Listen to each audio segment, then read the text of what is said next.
te Samoa e tele mea e au mai.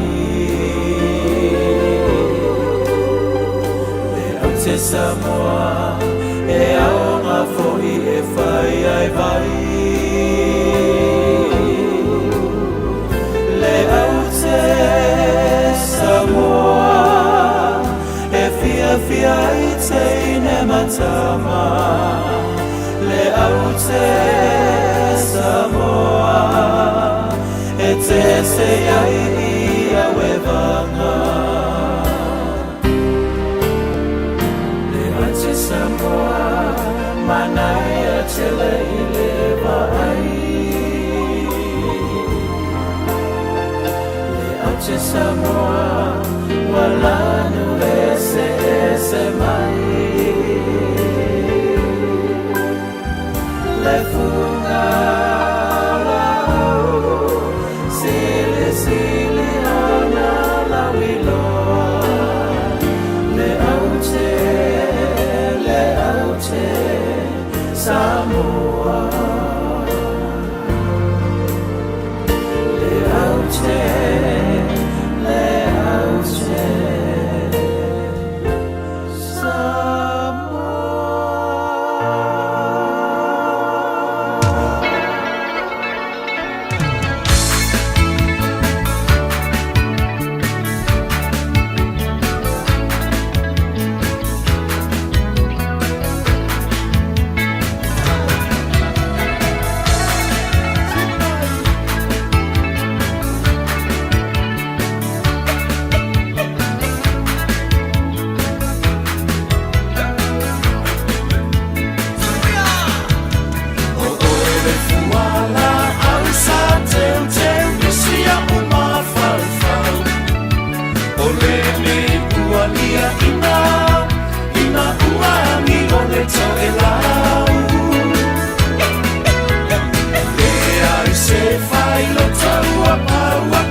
Le utula mele tatu taimi le wanti le nei fuvanga le fia fis football fa minute le to na tale o le tu la valu ya male tautua baisio pol klame fa nga solo Radio Samoa sfululima i vatolu amo ile nei fo ia fiafi faisi toile tito le tato porkalame o nisi fo fufuanga pe o nei ai ia le nei fo ia fiafi manatu le a faina le lo finangalo ia pe o nei ile tautua Radio Samoa sfululima i vatolu amo ia ile nei fo vanga ole a fiafi ia fa talo fatu le ava man fa no fa fonga mai le tato tinu mai se lava foi ia tulanga pe o nei ai fe au manga luenga ile nei fo ia so ngafua po le matanga ni va yaso ila so se fulu le nei o November lu o lo lima o tātou de mai i le lofa malanga le leo le tātou tapa usili le langi ma lo le ngā lue ma lo fo le usu ma lo fo i le wha ma losi thea mga luenga pio de masani ei tātou ia a tolu ne timu ngala iti mo tātou le nei a fia manatu o le tulanga lava le na o le tano le tau ia kalo sia a whaima ko ulu mai pia ki munga a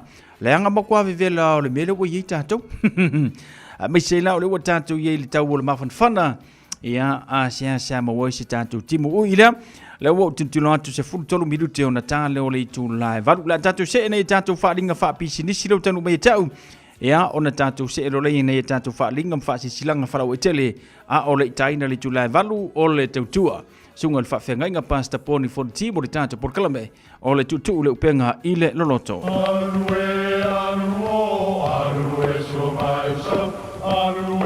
O Samoa o le atunu ua mai o na tofi. O le la au ua mai o ngā tātulanga e le to e tau au whangaina. O le vai fo i ua malili ua mai o na saili. A o lau polo kalame o le vau filifili. Ua na o se toi wha manatu. Ua na o se toi whangu ia ua nganu Samoa. Mau upu ta oto, mau upu tu. E ala lea e ala ngā upu ma muanga ngana ma le vau ngana. Awane i emisia le tātou polo kalame, i afi o aso lua taitasi le itu lae valu i lunga o le Radio Samoa. Ia manu ia tele, lau mai moanga ma lau whaasausaunga Samoa. O se tala fia nei Samoa, wei nei se tautua ma se aunanga family noto mai le company o le City Car watu si tasi dua lua Lincoln Road Henderson. Te maua iai le tele o tawa la poa band e o foi tatu tawa le laiti. Tania foi la tofa le tonu tongi e talafu mo le tatu cashback. Aman tatu lima se lausi aga ia tu le lima fe tala. Fe sota imai ulungia Peter Prenanto le numera o lua tasi o walewalu fitu lua. Pe amanau mia se tawa le fau molo ainga i le tau malulu. City Car .nz.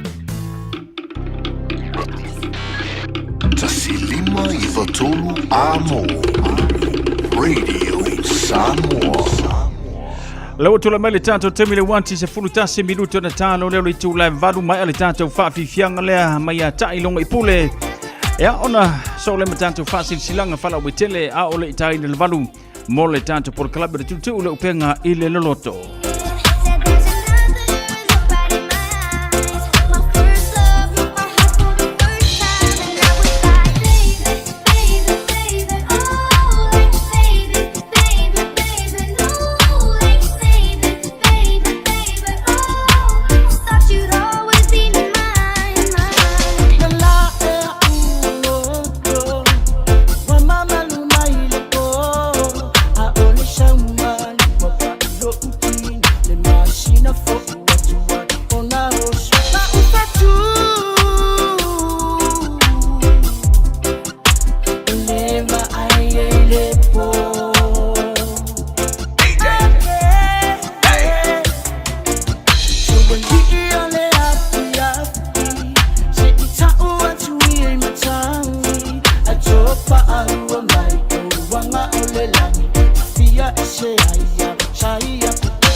Ola si whakamatanga o whirsunga ia tailonga I pule manisio whatunga mo tātou le nei whuvanga la fiafi.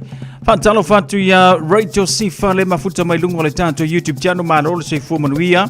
Ia le ngata fo le whatalo whatu ia vavau kone setino.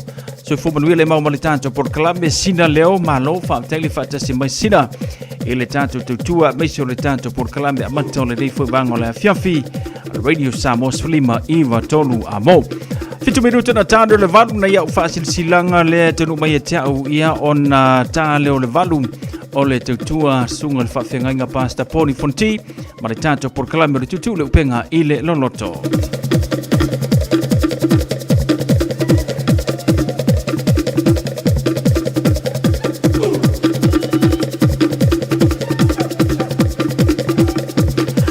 Nei tato fasil silanga le tenu mai tau le nei fuivanga le afiafi. Ia po le free one hour lunch. Ia pe ona yele tātou whaasilsilanga. Wo maaingo au kilani. Whaamau whaalelea so whapitoa nei o le one hour community lunch. Maua fua le mea ai tau mafa vevela. O le ti vevela fuala au aina lava second hand. Ie moenga ma le tele o isi mea o ngā mo lo mota. Maua foi le face painting ale whanau. Ele ise tupe whaaluai I nei aso ua tapereina. Aso lusu martolo November mai le sifurma le lua I le wauli, afa sifurma le lua I le wauli se ia pa ia le afo le lua I le afiafi. No whanga whai ai o le East Day o Reserve I nai Evan Day o I le kapaka. E whatanu I nai le tātou por kalame le na, ia ma le tātou lancho le na, ia ma nai o loa tau ngō fie a laku ai mo miesinga se lengi whatau ai ia o le ngā lava. So swani foi nei tapit pinanga pi o nei ai ale fa mela so lusu martolo November mai le afar sfurma le lua I le afo le lua I le afiafi faiala na East Day or Reserve I Avondale I le kapaka fatunu I nele le tanto por kalame le na ole fasil silanga mo lanto uma tupunga mai a talataina no fo mo mai tua tuinga mala talataina I tafanga urutongia I alipanta o loa lala I Samoa, Amerika Samoa ma so se tafor ke lope. O le awhai le tātou tala noanga lona lua, I le Cheta Unlimited Cafe, I le nā I le toluanga I le lima I te ata turo, West Auckland. Aso lua smula iwa November lua onu lima, aso toa na I le tas fuma le lua I le woli. Mātou te wala awantu I le ava ma le whaaloalo I le paia ma mamalu. Yo o tautulanga whaalupe a fio mai matala mai a ao. O lau le awai mai o le ale whaatali ai fuafuanga. Ale tātou ainga poto, mo se whaafesili, whaafsotei mai I le telefoni ni usila le olua fitu, whaalua o, tasi lima lua ono. Po le telefoni I au se tā lio le olua fitu, whaalua o, tasi lima lua ono. Telefoni I au se tā lio le o whaatolu, lua maruiva, iwa lua, iwa fitu. Toe whaafanga mai nei tātou telefoni le nā whaamanomola telefoni ni usila, o le olua fitu, whaalua o, tasi lima luono. Telefoni au se tā lio le o whātolu, lua varuiva, iwa lua, iwa fitu. Seinia talataina, varusia talataina, le ala I sala noa William Palmer, tuinga mala va lotu talataina, iwa po ono sa I Palmer, alo seinia le tātou whaasila silanga lena. Ole a whaia se whaaringa o la Air Pasifika matatau, pea po le malu whaia le te puke o Tara Community Center, Ile aso toa na is furma le 5 November, ta sumaritasi le tai au. E mawhaio na whaisou la ei wha Samoa e whaari lau pea, po o lau malu, mo nisi wha matalanga wha so tai mai se prina fale. Olua tasi, iwa ona tolu o tasi. Olua tasi, iwa ona tolu o tasi. Ia pe a wha peo oe, ia e fia whaali lau pea po o lau malu. Ile tātou whaalinga le whaia le aso se furma le 5 November. Ile se furma le tasi le tai au. Awane ngalo saulo mingo le tusur songa, fantasi e male lolo mingo le vau filifili. E mawai whanu penga o Samoa e si sifo tutuila mamarua, o nisi o tala tu o Samoa o ngā upu. O le mata whaioi ala matai le whainga o le whaalavelave, e pei o le whapaiponga. Maliu o si o singa o ainga, fe sila whainga o paolo, si I whaanoalo, whaalanginga o le kale sia maritele, o le ngangana o whaalolonga. Fitus fulu tā lalo na tau, na lo fisa lava le Radio Samoa I le tolu pātolu ono Hopewell Avenue Manukau, e te mawai. Mo nisi whamtalanga wala au le lua na lua, tansi lima iwa tolu, lua no lua ta silima i vatolu pe tangai ane i le Shop Radio Samoa dau kouta se te whai mai esau oka o a tātou tusina ia pe amana o mia sau tusi ia pe ona masani ai ia le tātou Port Kalame.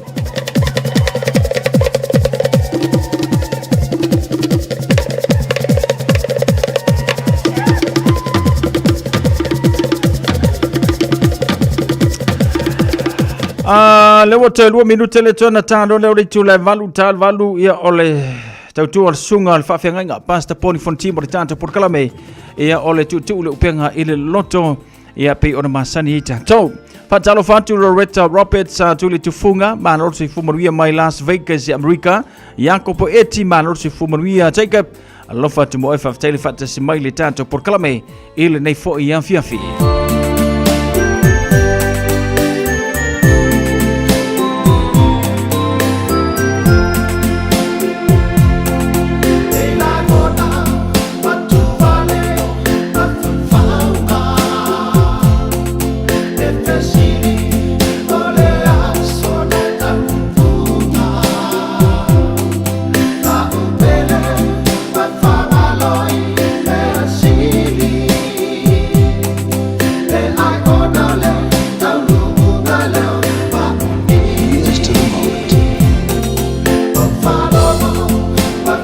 Changing landscapes.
Le ua ta le valu. Tanu mafole tanto Port Kalame pe ora masani ai le nei fiafi ma le tutua lana no auna whawhiangai ngā pasta poni whanati. Ia ma le tanto Port Kalame le tutu le upenga i le loto simai ar whawhonga.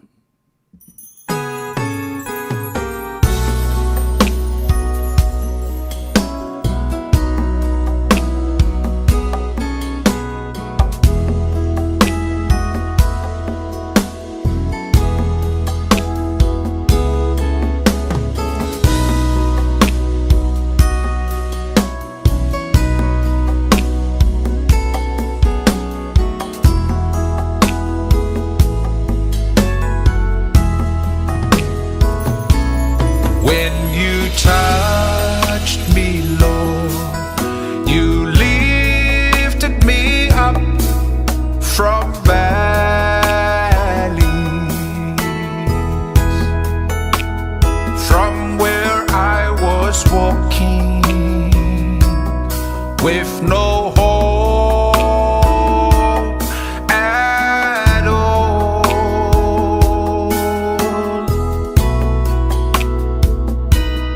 When you touch me, Lord, you healed my soul from sin.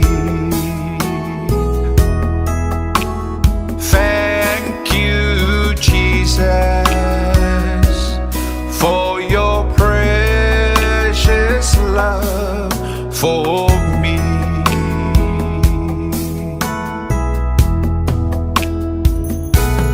When you touched me, Lord, you lifted me up from valleys,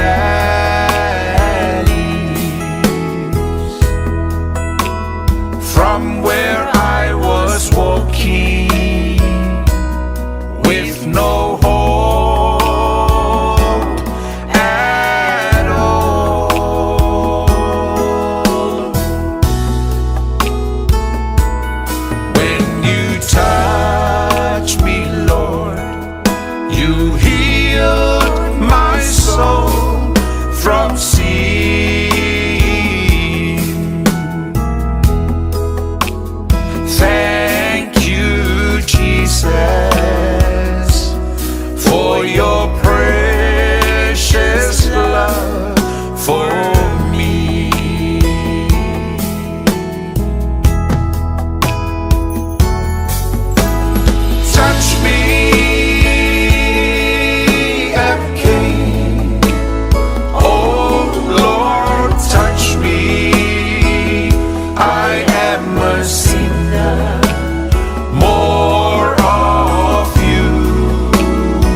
Lord, I may be blessed, anointed and clean.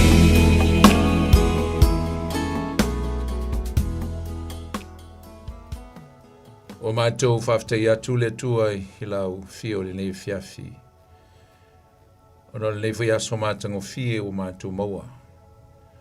Mātou olai mo mātou whaia o mātou tiute, whiau mga luenga I piona masani ai. O mo tu foi malam lama le la sa mātou, iai whiau mga luenga o saurupong sa. Mātou manatua le tua sa ele tu la foi nei mātou. E tausi mai lava I mātou, mai lava le tae ao. Se o mai lava le nei fiafi. Whaftei te lele tua. Mātou te vi ialo suafa. Wha manu atu ma whanene ina oe le tua mai o mātou loto le nei po. Si e tua levi inga ma le whaftai o le wha manu. Le whanetanga e watu I atu oe. Mātou te whaftai ai mea uma lava na e whaia le nei aso. Whaftai au mea lofa, whaftai au whaamnianga, whaftai le ola, whaftai le tua I le malosi. Whaftai fo I le tua, e le ngata o whaamnianga le tino, o whaamnianga whale nganga na mātou moa le aso. Whaftai nganga pa ia I lo whaamanatu ia I mātou, whaftai lo te tai o I mātou, whaftai lo upu, whaftai mea uma na mātou moa le aso, fai mafsosoani whatupu ina ilo mātou o le whatutua. Na maise o leo langa te talo ma le sa ili wala au I ate oe. Le tua I o mātou teimi tā ua ma lau fio. Mātou vi ia oe le nei po. Whaftai ai o no awa noa mātou o fie pe o le nei teimi tā ua. Te tai mei e fo le mātou wola. Me mātou o lau whanau. Mātou te atu I atoe, mātou te fia manuia I ala I lau upu. Lala leo la mātou o maile atua e whātau nuina fo le pol kalamene nei po. Mātou te atu I atoe se e whaamanuia mai mātou ala I lau upu. Fola ma o ina lau upu le nei fiafi le atua. Lea I lava sasi I loa, e lei sasi ato toa, e lei sasi e malamalama ato toa I lau upu. Lea I lava se tasi. Wa o na o e lava nganga pa ia e te sila fia me uma. Te sila fia le tala whaasolopito. Wa o ngā luenga mā fuafuanga mai le amatanga e o mai lava le nei teimi. Tustusia ia o fionga whaawina la upu. E le mwhai ona o ia iso mātou malamalama ato toa wana o la o fio. Lea I se poto e si, lea I lava se malamalama. Na te sulaina le atua le lautele ma le mawalunga o lau fionga pa ia wana o e lava e o le upu o e fo ia le mana e mwhai ona mātou malamalama mwha o wha mausali mwha nofo maula upu yo mātou loto mātou wala watu le atua se I whau mai whatasi mai a mateina lava oe le mātou mata upu le nei po se e o lava ina whai wina le nei fiafi tu mau pe ia to ele vi inga. Sanga whaamanuia I au tangata le nei po, ele la wa fionga pa ia. Vela upo se wai sua malia I o lato finangalo mo mātou loto. Tali ele ngā lala o lo mātou fia ai ia to e. Fia maia se e whaamanuia. Whaamanua mailo o nganga mai le langi. Se e whaamanuia I mea umo le a mātou whaia. Ai ulawa fo I ngā luenga mai pēr whātau wa ai ai mātou. Ai e whātau mawina lava lo mamalu ma lo sisili ese. Nei masu umai o lava le whawawau. Ono Yesu mātou te tālo tuai. Ameni. Se o lofa sa mo le tunu peli nei fui fiafi whata alofa tuai. E le tātou maftanga le nei fiafi lau whaasaunga sa moa. Ma lo le soifo maua malangi mama, le soafo Yesu le tātou li, le tātou whaola e whatalo whatuai. Pa ila silasi o si o tātou tunu pele sa moa, mai lava fo I ona tumutumu se I ona I maunga. A talo whatu ma le ngang whaaloalo le nei fiafi, e le soafo le tātou li. Atalofa ia au na pa ia le tua mo to msiofo iso stovini. Alo le o staulanga ma alo ngā lue le aso na nafi pe fo le asto nai. E ia le tua family atu le tua tu sol ngā luenga. Atalofa i tupu mai o si o tātua tunu te mama tina ma tutua. Alo o tāpo i maima. Ia whaafonga mai fo le fiafi le tātua por klamene nei. Atalofa ia tu tau. Mo le tfo le nganga whaafitai o no lo tau talo.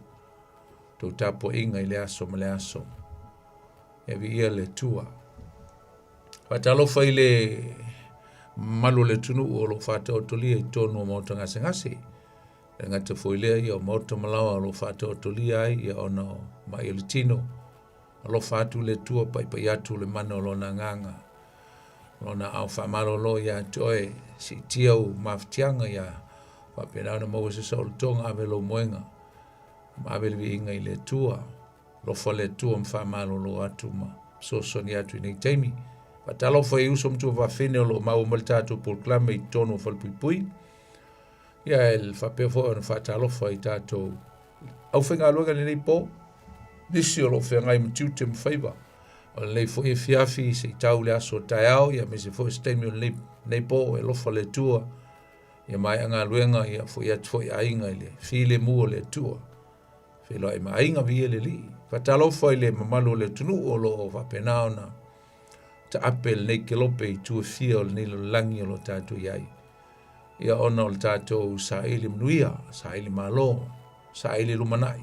Malo le whai o le whaiva, malo le ngā lulue. Malo le sa ili. Whamnianga mo nei o tātou ainga, mese nei o tātou whanau, tu uai nei o tātou ainga, mese o tātou tuno. Ia tātou malanga mai. Ia e whapenao na sa ili le manuia mai le tua. Le ngato li tūtino. Ia ele mwhailawa na tu o le tātou tanga vai. O le whao le tanga le tua. Ma le whinangalo pa ia o le tua. E ala le teita ina le nganga pa ia. O lo tātou o le whatua tua. Le mwhaio na tu ua. Ma vese ina. Whamnia le tua ia te oi po whelawa sea tunu o lo e au mawai. Whatalo whatu. Ia mese lau fwoi o tātou tunu. Tātou ta ape mai ai. Atunu pele o Samoa. Bea whaini so mafuta mai. Watalofa atu nei fiafi, soafo Yesu. Watalofa i le, nei foi fiafi nisi o lo whapenao na tua i tonu mai tonu o kilani nei foi vai aso. Ono ase singa i ainga, matua mwhanau ringa tu foi leo ni maftanga. Whianga i foi nei vai aso e kalisia o nuu ma ainga. Lo whangia le tua teimi tonu nei foi ai o kilani i teimi tu i taliwai. Whamnuia le tua i fufunga umalawa. Poi fo stemi mo mol nei o lau whaafonga ma lau mai mo mai le fiafi il tātou por klamele nei. Mata lo whaatu ia toe ma ia whamanuia le tua ia toe tuso il tātou maftanga mesi o stemi mo mua mo e. Ia o le tātou por klamele nei, tu leu penga le loto e peo na maseni e son foti tasi il tāle walu o auna atu e foi.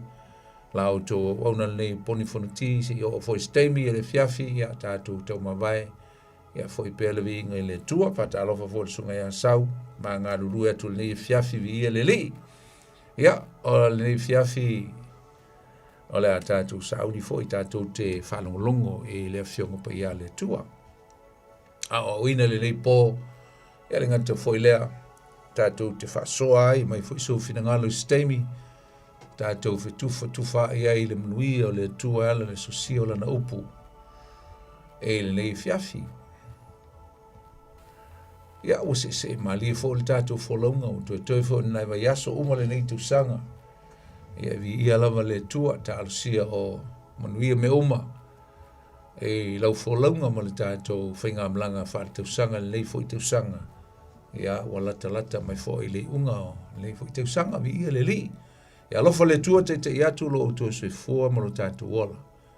Tātou kaulia le whai unga le nei te usanga, ia. Mai fo inisi amitang fau, manisi mea fau, tātou walo atu. E le whaolonga le te usanga fau. Ia i pēr le tua. Te tai ma leo pui lo o se fua mo so mātou ola. Ia, so ni mai fo i leo la whale nganga, i whapenao na tātou sa ili. ia mafuta ma to'aga i le lotu, to'aga i le ola fa'atuatua, lau saililinga, manuia i lava oe, e le tulina o lau lava ai, e le manuia mai le tua, vi ia la le tua le fiafi. Ia o le nei fiafi, le a tātou wofo i le tātou mataupu. O le mataupu suma tolo le tusi ngā luenga, a tātou i le fiafi. O le au whaitawina, le whai mua o le tolu e whai tātou whawai le nei fiafi, po tātou tomua. Saile kale si Antioka nisi perfeta ma o Panapa, ma Simeona, wa ingoia ni keru, malukio le kurene, o manaena sa tausia fatasi o ia mahirota le tupu, a toa ma Saulo, o la tau o au auna i le alii, ma ana popongi, ona fetalai mai ei leo le nganga pa ia, totofia mo au o Panapa ma Saulo i le ngā luenga o vala a winai i la ua. Ona ana popongi leo i la tau matatalo ma whae o la tau lima i ate i la ua, ona tuu i nā tu lea o i la ua e o. O le tātou introduction lea po le wha tomuanga leo le tātou mta upu ni fiafi. Sa tātou tala noe le vai aso le na te nei. Sa tātou whātawa ina ai le misiona, e le ngā televisiona, sa tātou whātawa ina le misiona le kālesia Jesu Keriso i le amatanga. A e sa le mawhai e se mea, e se malosi, po se tangata, po le alawa se mea na tau mawhai e tau fia le misiona le, e le mawhai tau fia. Ai ole a tātou wha wau pēr la i le tātou mata upu le fiafil nei. O le tātou anga watau lava lea. O le mawhai o na tau fia o le misiona po le whina ngalo le tua. Tusa lea o lana e kalesia. Wha tupuina, ma le wha lau teleina o le e kalesia Jesu Keriso e lungo le whangai lele. Ai ole a tātou wha tau waina la. Le a mata mai i to tonu o le ekalesia i Antioka. Lea na o whaitawina nei na awina atuai ni misionare mua le ekalesia Kirisiano. E atu inu ese. E momoli atu le tala le leia Yesu inu ese. Whataua lai le nei mata upu i to tonu o le ekalesia i Antioka. Sa ieni taitai. Te tai ua ia na uwhaitawina atu o lato i ngoa.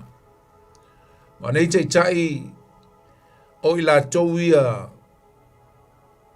sa feta laitu sao mai ai le atua e ala le nganga pa ia o le atua. Ina ia o lato filifiliina ni misionare mua lapa. E o. Lea na awina atuai ia Saulo ma Panapa. Ia au lea nau whaatasi ai ma le li lea o Ioane Mareko. E le o official mailo na ingoa i le au malanga lea. Ai nau ma le tangata ingoa ia Ioane Mareko e uma wha maamala matu i Stame Mbuli. Na o i le lato whainga malanga wha missionare mua lea. Le masanion tatu wha longo iai o le malanga mua. Fa apostolo, po le malanga mo fa missionary. Ma sani la mono fa taua mai ina o le ngoa o Paulo. Ia o malanga le tolu i la tu no. O Panapa, o Ioane Mareko, ia ma Paulo. Le sa ingoa ia Saulo. A le asuialo na ingoa il tato mataupu ni fiafi au Saulo. So let's look at Paul as Saul. At first, ila amtanga. Te tonu lau le kale si Antioka. Leo lo ta ua mai ai le mata upu, po le whai upu mua. Whamai o tangata nei e toa wha, pe toa lima foi. Whamai o la toa o ni perfecta, o ni whai a onga foi. Nea nau whai tau ina le whai upu mua. Ma o le la toa mata whai oi, o le tai ina o le e kale sia. i tonu Antioka. Te taila ia le kalesia I mea whale nganga. Spiritual matters. That was their ministry, their role is to lead the church in Antioch and spiritual affair. I mea whale nganga. No ingo te tai o la tūnina a mataina le kalesia. Matulia foi le kalesia le Antioka na a mata lawa I tangata nu ese aina watu mulimuli tangata Euteia ma mixai mulimuli. Ese mailai le kalesia mua, le Mother Church, Jerusalema. Na a mata I tangata na o Euteia. Tangata Israel wa mese o Euteia. Ai mulmuliane wofia tiai Cornelio wofia tiai Yesu tangata ia mulmuliatu ia tangata nu ese le kalesia le Jerusalema. Luinga tatu vavai o Jerusalema le Mother Church. O le kalesia le Antioka, kalesia mua le inu ese mai Jerusalem, the very second church. So we're looking at Antioch as a daughter church. O pe o se kalesia o se afa fini po se kalesia na whana wina mai tonu o le kalesia tele Jerusalem. Le lau ta wai ngō te tai nei. A te tai nei, I se mea tā ua tātou te loa mai ai I te tai nei. E loa mai ai e a tangia mai ai le se senga o tu ai ngā tangata. Ese, the diversity of people, the kind of people, and their standard, and their backgrounds. Le se senga o tu ai ngā tangata o loo iai tu tonu o te tai nei. E loa mai ai le finangalo pa io le tua. Le taua tele o se mamao se kalesia. E whapenao na ese tu I ngā tangata. E loa ai o le finangalo le tua e le whapitoa na ni tangata se kalesia. E ese tangata e talia e le tua tu tono la ne kalesia.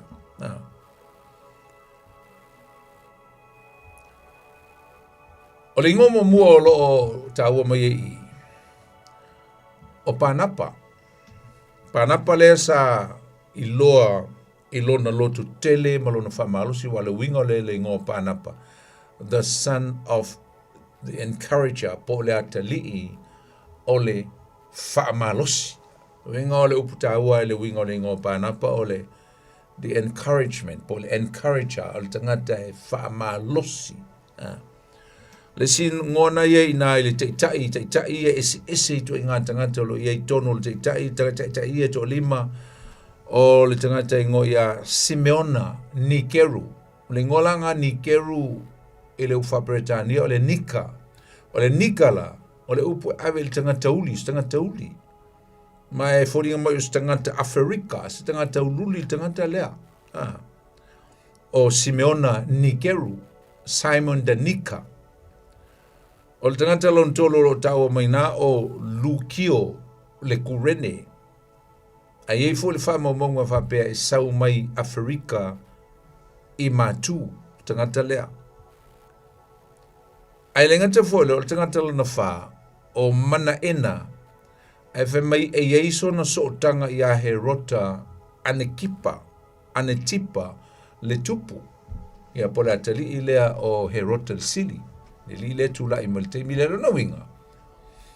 E ile se singa o le foi la tangata pe o tatu vava ia mana ena o tangata e mawalunga I so na tūlanga I longa I tu tonu o whainga malo o porukiki me va pena a leo o li liu fa mai e elo na so tanga pe iai lo la tu tupu fatasia e maltangata o Herota lo winga o tangata na fia I me fa le malo fa porukiki a leo a vea matangata te itai tu tonu o le kalesia le na amata e tangata nu ese. Ia maltangata lo na lima, ia o Saulo. Lea na whaingoina mulimuli e Yesu ia Paulo. E mataulia foi o le ingo Saulo le ingo e Peru. O le ingo e Peru, le wingo le ingo Saulo le ngangana e Peru o le desire for, po o le mana onga wa watu. O le mea o nau iai, e whātatau la, e le whātau anau o Israelu, le momo Samuelu, na iai le, tu se momo Samuelu, na iai le whātau anau o le nuu o Israelu, ia Samuelu, e a maiso la tau tupu, mai e le tua le tupu, ai le mana o le tua, e maiso la tau tupu, e tupu mai a le tua mai le langi, whingano ngā le tua.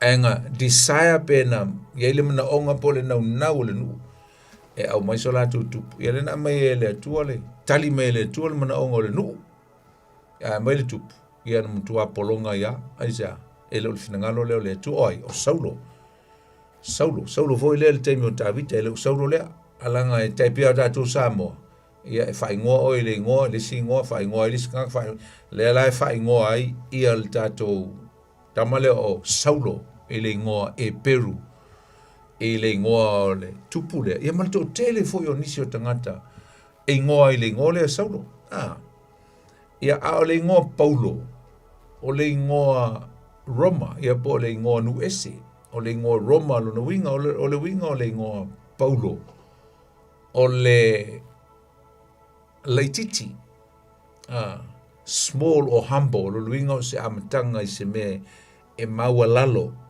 se me maua lalo, o le se senga langa i ngoi e lua, le na whai ngoi, ia langa e, o le teimi na wala awa i Yesu ia Paulo, sui e Yesu le ngō Saulo ia Paulo, langa e te tau na maua se ngō nu ese o Paulo, langa o ia o le perfeta mō nu ese, tuulona i ngō e Peru, langa e le toi foi, e le toi alu e Peru, a vele tala le o le ipo Yesu mō nu ese, tau langa e mana mio sona i ngō nu ese, Gentiles, le lana whai ngō ai, ale teimi ana pa i ai Yesu ia Saulo, masuilo na ngō ia Paulo, na wha maua lalo ia, he humbled himself, he was vulnerable, starting from nothing, from nowhere. Mata mai le lai titi, peos tangata e le iaru se aonga, peos tangata e le lose mea. Very humble. Le amatanga o Paulo e sea, na teia e le malamalamo Yesu. Ia, ta waso yaso e tolo. A mata, toe a mata le mai ai, na leo langa o Paulo. Le winga la le o Paulo. Humble beginning or a very small start from scratch. O Saulo tangata sa fasa wai le kalesia e mulmuliane na veo ia mas tangata sa na unau e so soani. Ea ele fatu puina o le kalesia Yesu Keriso pe on tatu lo. O le se sengo i tu ai ngā tangata e pela no taua. Nena vea mate i tau le kalesia Antioch ai fai lo mai ai. Le sauni o le tala le lei. This was God's intention. O le finangalo leo le tua. Ai fai lo mai i le se sengo te itai nei. Finangalo le tua. Ia whaola na tala le lei. I vaenga ese o le lalolangi.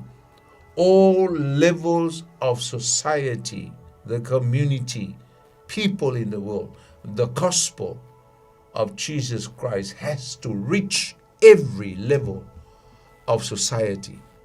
Mai ai la loe kau I lunga I tupu. E o iai. Sinangano foi leo le tua. O lana e kalesia. E ulu fale iai so se tangata. E o lava I tangata e le lea ma tangata leanga e pei o na manatu ia isi. Manatu e Israelu e winga ia I tangata nu ese e tātou. Amen. O le whai puluolo I se whapunga manei lava o lātou au auna I le li. Ta o ia upuna se o te whai taua tua. Whamai whaupulua. O lātou o auna I le li maana popongi o na whetalai mai leo le nganga pa ia. Whata o ina le upu le auna. O le upu tāpuai. E sau e fo le upu le auna. O le whenginga tuai. O ai fōlinga mai o le non pif mamma le tātou whaita wat whamai. O lātou o auna. I se swa punga pe sa lātou auna I le atua. Ma ana popongi. A o le lau tele ia to le loto o le upu nātu ina o le auna. O le nawinga o le tāpuai. O langa tāpuai o tangata o le kālesi. A misi alto o lima lea. O le upu auna I le whengenga tuai sa whaatau waina aini me se lua. Le upu tāpuai. E le ngata o le auna. a o le ifonga. Not only servanthood, but adoration. Lua upu. O le upu tā puai e sa oi upu e lua o le au auna ma le ifonga. Ai saula ma le upu e tasi, le upu e peru e tasi o le avodah. A-V-O-D-A-H. Avodah means to serve and also at the same time to prostrate or to adore. Peifo. Menga tu sa leia lau au nang. Pe o mea lau li ina whaina au na ile tu e la ko ministry o lea whaia onga. Pero feta po a lava na lato me na whai tono le kalesia. A o whaia na mea. Sa ta pua ia ile tua. Amen. Ape na foi lai tu sa lea lau i foifo ma lau to tuli lumo le tua. Ma lau serve, ma lau au nanga, avodah. Lona wingo le tā puai i le tua. E au na maifo i le tua. Le eso to e valu. Eso to e valua lona fai upu ale, le fai mua, le fai upu lua. Na i upu fape, o feta lai le tua i a Mose. Mai ina luia i a Farao. Ma fai atu i a teia. O loo whapea mai, whapea na feta le mai iova. Whapea la upu whapea. Ia e tuui na mai lo nuu e o. Let my people go. E wha mai le le a fo i le whai unga le whai upuna.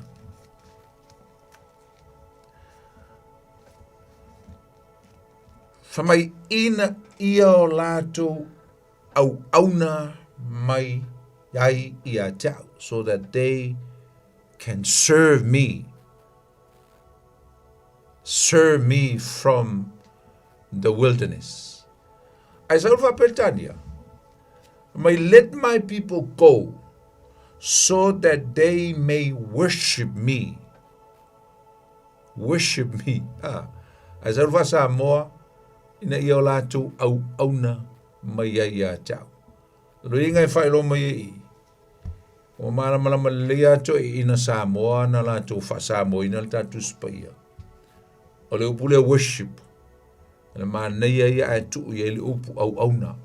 Se ia malama mai le Samoa. Lea ia le ngā o le alu e pese mai foifo matatalo matu lumo le tu le sa mata pua i le tu e tonu le versa.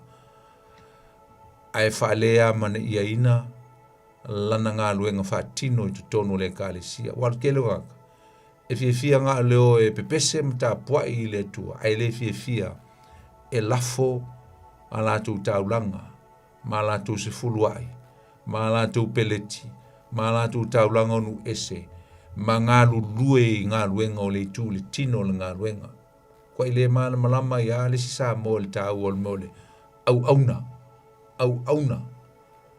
Mea le leie te whaia. E foi upo Paulo lai whaia Kolosef mai o mea umatou te whaia. I le upu ma le ngutu.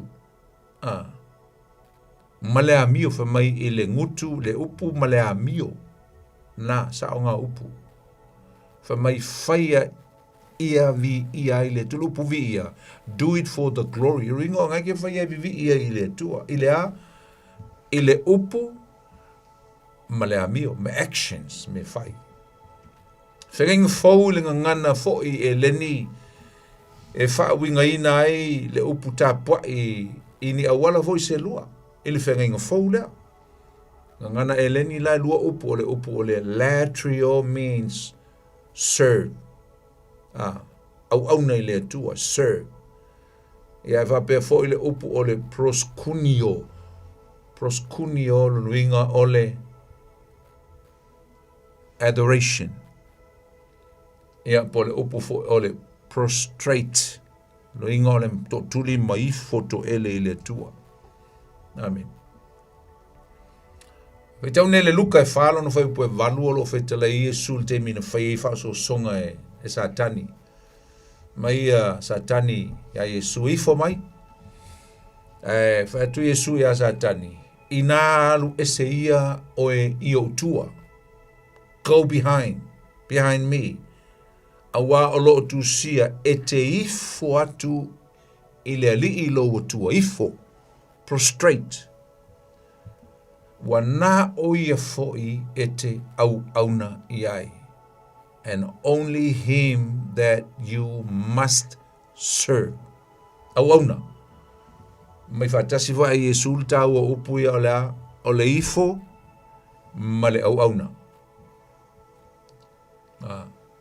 E por salamo lo e ni upu fa per salamo rusu mal fa mai oi alu le fale o Iova fa mai wana o le iai lima mama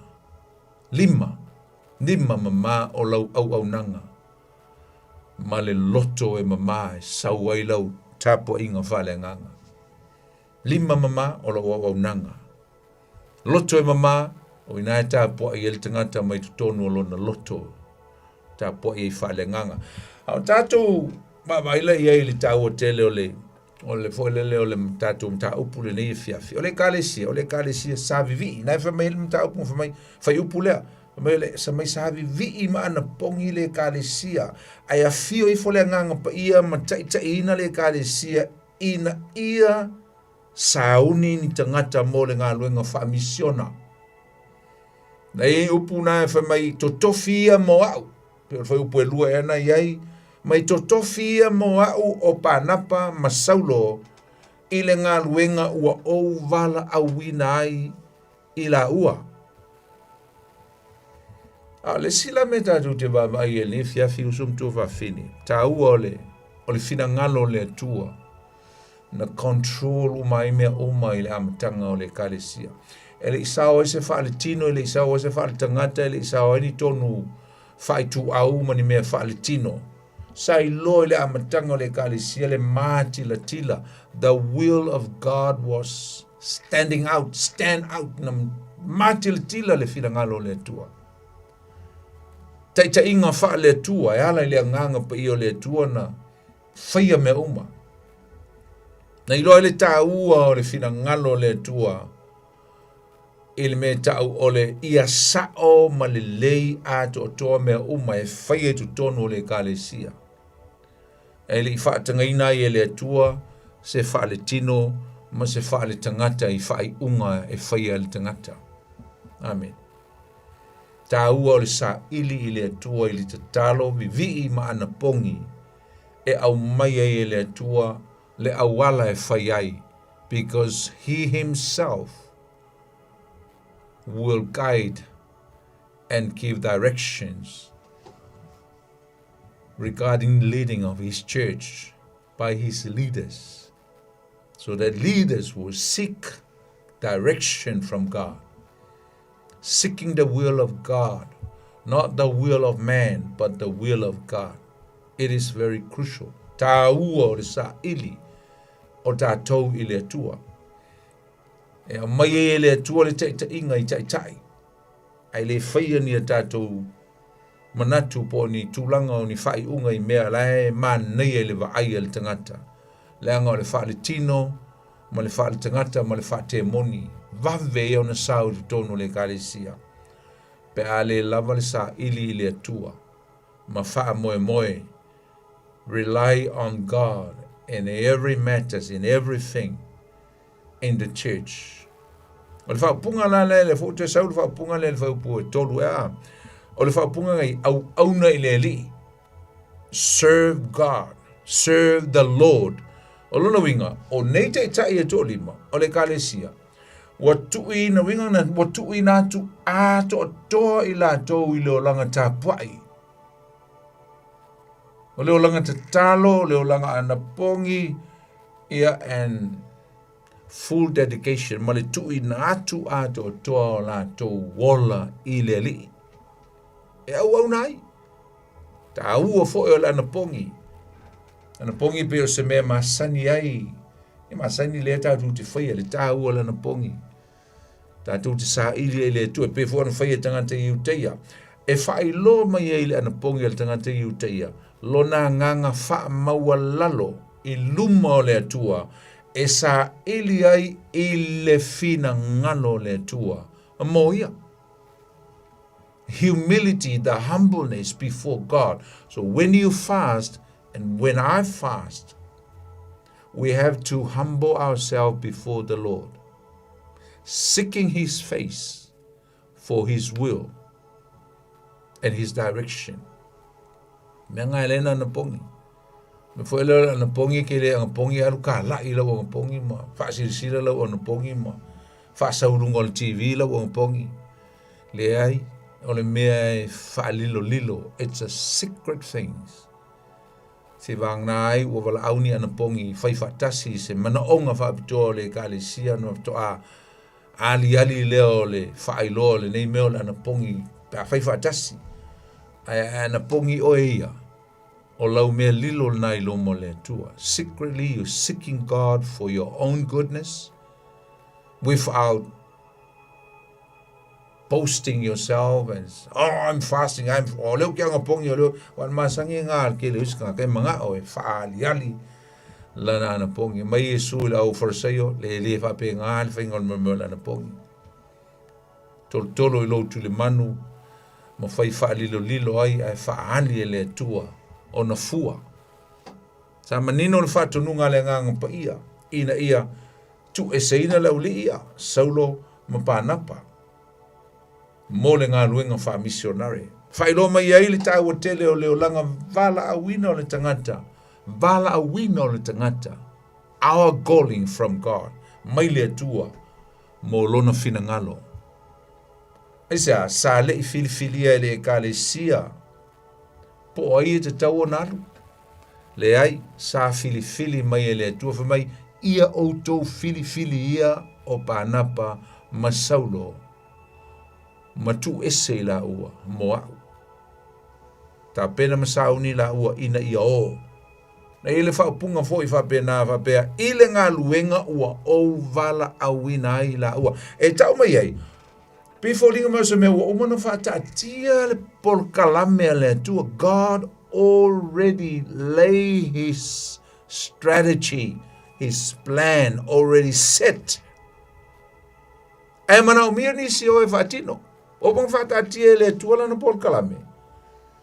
Ta tau na alu le ipu le na filfilia, tau na alu paulo. O man fata tia. Pau ale mele o te foi mele tua ito tonu le kalesia. Na sau ina ia vala au lo le tama lea malana au malanga. Ina ia olo o le vala au le tua.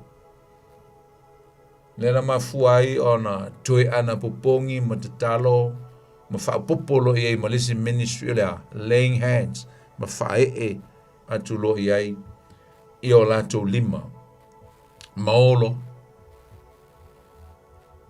ina o fa longo le kalesia I le nganga paia se le tau mo le fa longo le kalesia le nganga paia te lo le respond le kalesia I Antioch hital sia fa pena vo ita tali atu le fai mai le nganga paia o le respond po le tali atu le kalesia le na to tali atu fo I le si fo ana pong e lua va enga I fai mai ana pong na ana pong I momua a le o tali mai le atu to yo fo le ana pong I fai upo tolu ma le tatalo fa o popolo I ma le fa o lima I tangata o filifilia a le atua ai fai lo mai I le mele o fai le mele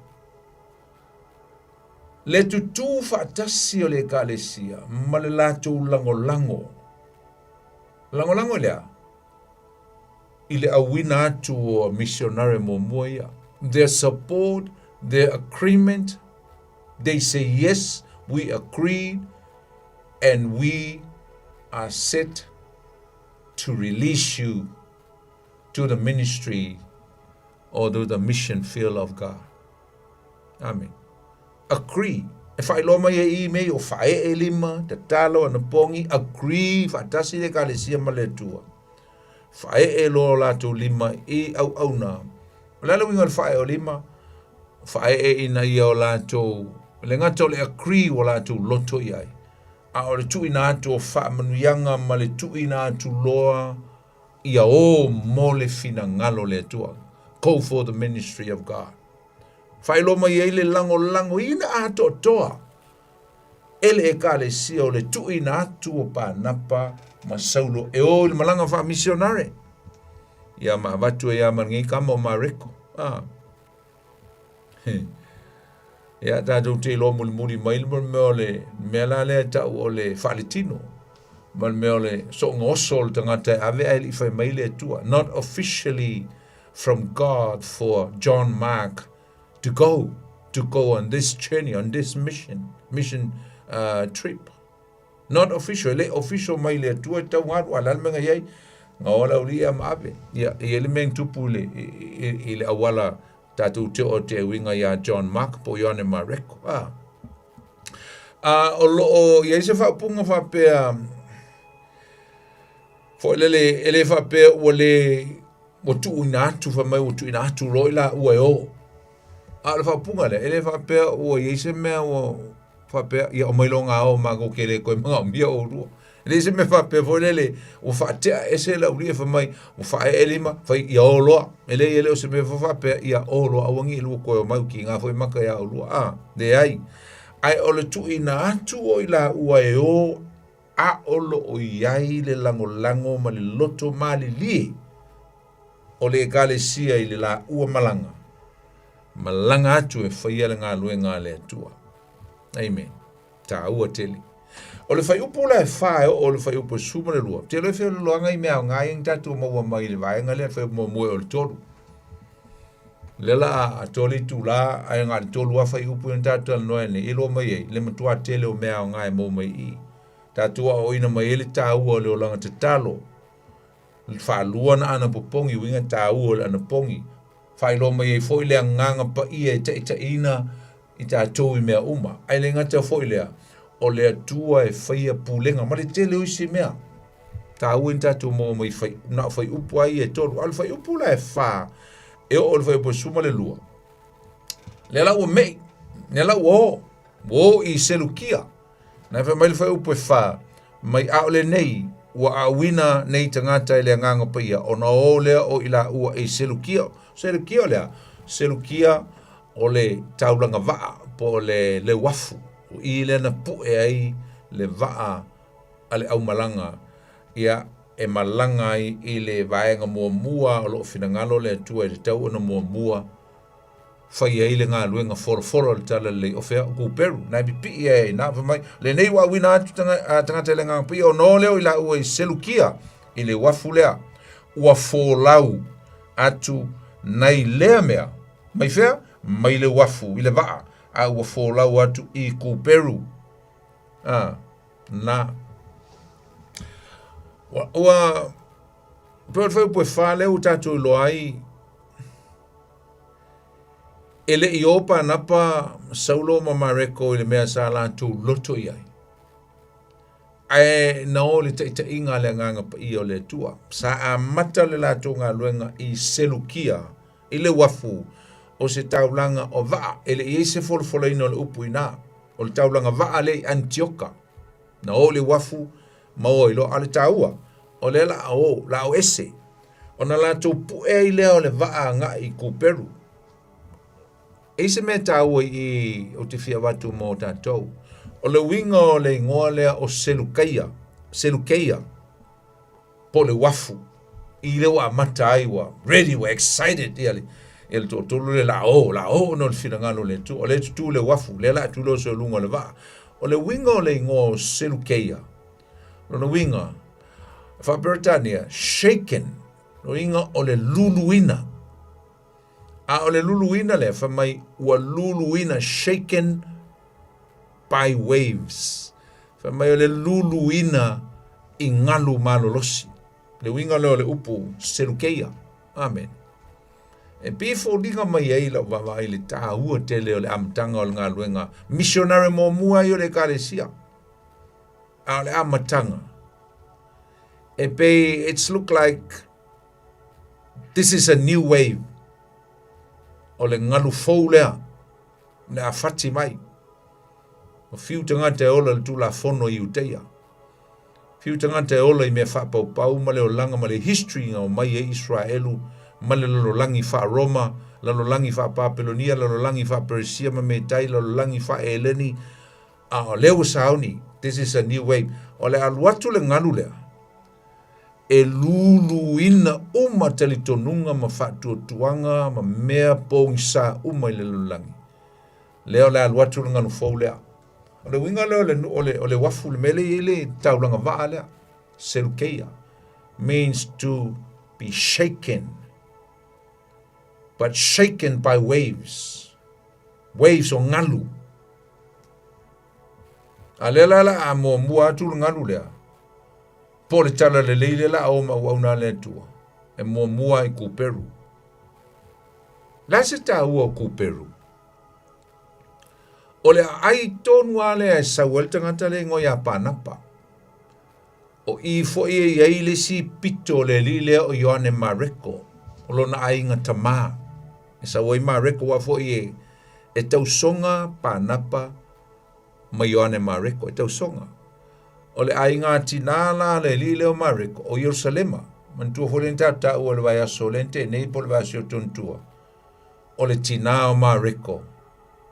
Lea e ona le fale I Yerusalema. Lea na fai elefon te talo. A lai fale pui ia Peteru. Lai fale pui Peteru.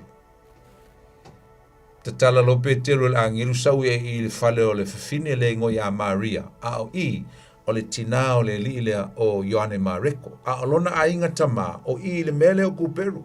Le I le lafso ta inga ma le lilea panapa. O I foi lai kuperu, e masani ei panapa, e masani, o tele, e pi masani ei, he's familiar with people, he knows so many people in the town, in le ai.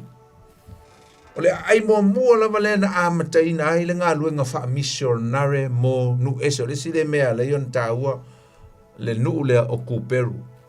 Sai lalo le pulenga Roma ia vai taimi, au ina mua tu vai e le ngalu. A Yesu. Le ngalu le tala le lei, a new wave le waluatu le tala le lei o le upumoni. Amen. Ne tasi nei o ai sa pulei ne Roma. Ina ua mawai atu e leni, o se ai sa tele ai me o whewhataua inga. Mo meo tradings. O meo whataua inga, ma le tamau a inga. Sa tele I tangata malanga mai lea ai mo pisnisi. Loninga, sa tahua tele le aile mo le amateina o le sa vali a nei missionare. Ona o le aisea, ona o le ala a uma maua le tala le lei, ta ape atu ai tangata ma ave le tala le lei o la tu nuu ma ai o mai ai. Kuperu foi. E iloa I le taua I le tangata nei no ia nasona. Le olo ia I le matau po lusu maltasi o tusi lava ngaluenga. Oile tangata o nasona. Nasona o se tasi leo tangata saf so soni telefo I le ngā luenga a Paulo ma panapa muliane. Mata au po lusu maltasi fai po sumo leo no. Na e tau o mai au le tangata. O le si leo tangata iuteia. A pe I folo na pito iuteia. Leito tono kuperu. E sau mai kuperu. Aina whao leina pe na ia maua le tala le lei I le launga mua pe teru I le aso le Pentekoso. Amen. A whaila o le ti a tolu le ana launga I pe teru whao leina ale tangata lea. A o le ti a tolu ono po le tolu lima lea wo o I ele tala leo tatu tala noai. O lona winga. O le tangata ua sau o ia ua iai le mea fau. Ua tupu ia teia. Le ta ua mai ai se o fita wina le ngā luenga le alo na mta upo lusu maltasi alo ta ua mai tangata le ai ngoi a nasona fai upo suma le ono ta upo lusu maltasi mai ua ofo I mai mātou nisi soo mai kaisaraia fa mai ua au mai la tou le tasi tangata kuperu o nasona o le soo mai ana mua o le winga le upunga soo mai ana mua o le aso le Pentekoso ele ole ana mua fo ele kai meo akamu mar kai meo no le ai ole ana mua le na maile a matanga ole kalesia ele aso le Pentekoso inana talia ele tangata le ale fa ole tanga po le tala le lei e Yesu fa mai ona sona ole so mai ana mua mātou te api whaatasi maia. Luringa te le sana ngā luenga e. Te le eisi mea nai tau o mai fōle tangata lea. Sa te le na so soni esa. Le tāhua te le o le mele ana. Na ia maua mai lea so Pentekoso le launga mua pe te. Whaoleina le tolu afe tangata. Le e ma le tangata lea. Ala le melo e. Sa le o ma vai se tausanga po se tausanga ma se afa po. Lata po le lua tausanga. Ai le ua. Mau le tala le lei i le loto le tangata lea. Fele, lau te foi i fea, i lona nuu o kuperu. A la mai tu mau lona loto i le tala le lei lea na whaalongo ai ma li liu, whiliwa ina ai le launga pe telu. Le whaapunga. Na ia le whai upo e whale u tātou no. Mai wa awina nei tangata i le nganga pa ia. Yes. Whailoa mai ai tātou. O le ngā luenga wha missionary o le ngā luenga le atua ai le o tātou ngā luenga uso. Tua wafini. O le kale si Antioka sa pau lato men fai, lato wha mautuina le vala au wina o nei au na missionary. Ai sa taitaina e le nganga pa ia mea uma. Pe upo e lima na e tau mai ai o tau nuu i lato, o tau nuu le malanga i Salamina. Lo ringa leo o ese mai lato mai kuperu. A lo o ile meta o Salamina. Fa mai o na fola i leo le tala le lei sunako i tangata i Uteia. Mai o Salamina o se ai tele le tu i sa e kuperu. O se ai e mua tau i ai malanga o vai a ngai i le tu i sa.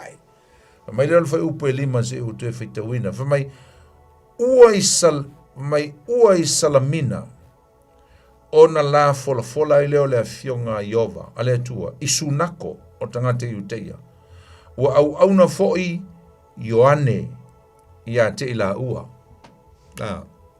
O Ioane, ele o Ioane le Baptiso, ele o Ioane le so o Yesu, a o Ioane Mareko o le tausonga o Panapa.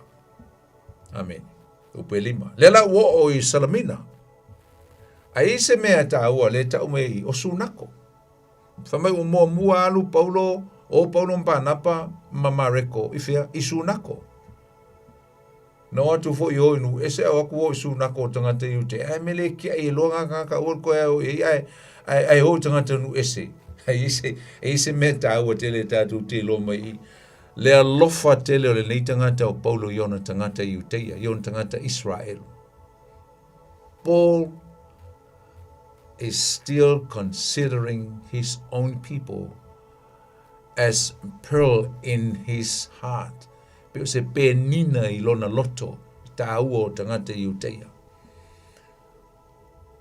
La foi ela tusi ai a Paulo na ile matau po mua a tusi ai i a Roma no matau po mua foi upo e sfulma leono ale summa fitu na iei upu foi e fa pe Paulo o te le mai le tala lei Roma o te le mai le tala le lei a Yesu Keriso. Ai sea, whamai a wai whaolaina ai e ale tangata. Whamai no le apostolo Paulo. E mua i le Iuteia o na so ai lea matangata nu ese. Hoinga e, le lawa e taua ia Paulo i o na tangata Israelu. Mele foi po esful maleono. Awa o tele mai le tala le leia Yesu Keriso. Awa le mana lava lea o le tua e ola ai tato uma o e fatu tua. E mua le Iuteia a toa male eleni. So o le whainga lava la lea Paulo le tele o mea alu i ai. Ngā laku alu e laku e wha mua alu i sunako. Le alofa i ona tangata.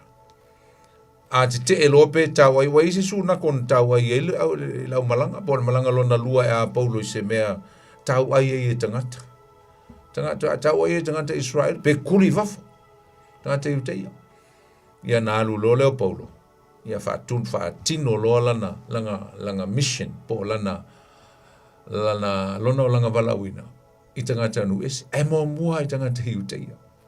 Se la taua i foli si mele tatu tu tau tu ai. Fa pena fo o tu foi lisi ai. Mo foi fa mai por ka ku mo i ma mo monia le tu. Tatu mo le matonu. Tu sabe fa in tata ngata on matonu ka ku pe ai.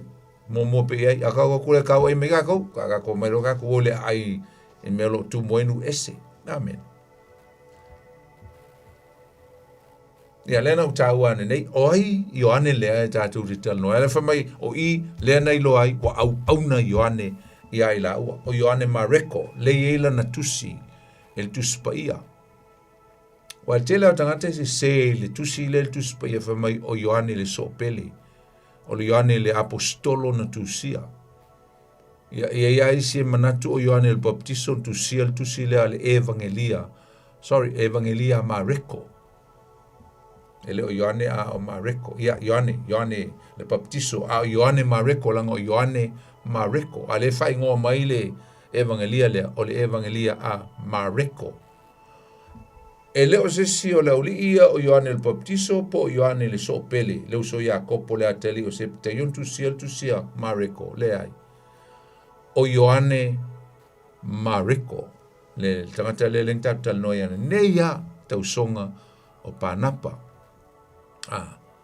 o ia le lentusia tusi a evangelia a Mareko le evangelia mo le nao evangelia uma e fa na tusia ani me na ngal ni tanga tel malanga sa nga Ioane Mareko ele ngata o yos tanga te talavou te mi lea ai e fo lona tamai e le poto e lona mafau e poto le mafau le tamalea i mela tau communication me tau fiso ta inga organizing o mea administration o mea ai mai se alonga skill ele mea tau ole tustusi as a writer sangata tustusia mea me fola lena no foima tusila na tusi winga ya Yesu ono stangata fie tustusi fa mau mea ia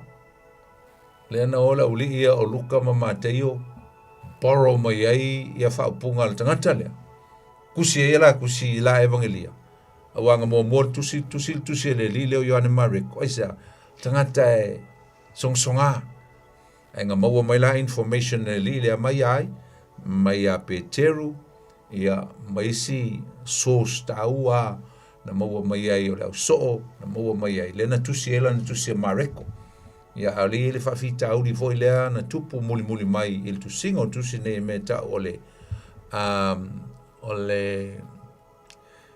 ole synoptic la alfasa mo ole sinopotika mo me ole poro mai la le fa punga Ioane Mareko le uli o luka mamateo ia ona pe ia le o tutusa le fa mtalanga o tele o mea fa ta oto ia o tala ma mena ia ia ona le tulanga le na ele fa pela se melea ele fa pe foi le na fia ese tulanga le copyright pe nga yengi vai taimi le ai na silia tuna le ai sa wa ese ele fa mtalanga wa manai ai ia le faitau o tangata tasil tala ia ese mea e fa mtalaina wa tile ona manai ma tala vivi le matanga o fie o le fionga pa ia le tua tangata la le no Ioane Mareko sa toi malanga pa na pa ma Paulo ma Mareko anga ile tu sifo ma te unu le meta o pafo sa lo fa puono anga ia ile meta o pafo o ina sa fe lo ia ma se perfecta